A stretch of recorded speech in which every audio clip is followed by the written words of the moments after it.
The reason you can't find him listed anywhere or get through on the phone is that he's doing highly secret work for the country. What? Any approach to him has to be processed through the proper channels. Okay, so how do I get processed?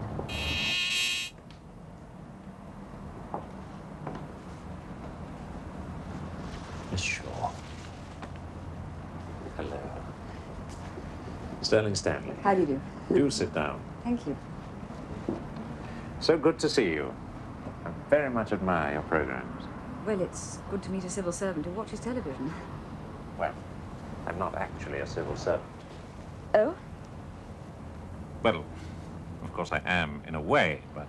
But then again, national security is too important to be left to civil servants. I wouldn't dream of saying such a thing. They do a marvelous job. We all do. Of course. Now, I want you to arrange an interview with Norman Ziegler. I'm sorry, Miss Shaw, but that's out of the question. But I understood you were to process my request. Officially, Miss Shaw, Dr. Ziegler is not under our banner, so how could we? But you fund the Woodside Clinic, and he's its executive director and resident psychotherapist. Officially, Miss Shaw, Dr. Ziegler runs a private clinic. Any work that he does for us is purely contractual. And yet I can't talk to him. Unfortunately, the terms of that contract forbid him to grant access to any representatives of the media. Well, then in heaven's name, why are we going through this charade? Why bother to talk to me? Because we know your work. And I want to tell you that you have our 100% support and cooperation in any area that we're at liberty to generally discuss on the air.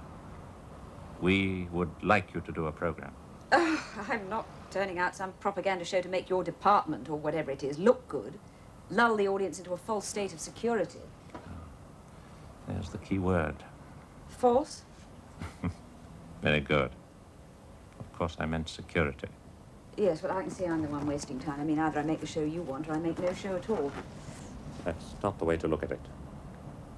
Can you make the program you want about, say, our current surveillance and monitoring strategies? You mean spying? Or, should they exist, policies to ensure domestic stability in the event of a general strike? I could go on. You equate Dr. Ziegler's work with such extreme scenarios. He wouldn't have a contract with us otherwise. It's extraordinary. He's an extraordinary man. Now, about the program, sure. Yes, Mr. Stanley, obviously I'm going to have to give the whole idea more thought. And I can assure you of our complete cooperation at all times. And of course, it would do your own personal career no harm at all, though I know that would be your very last consideration. Yes.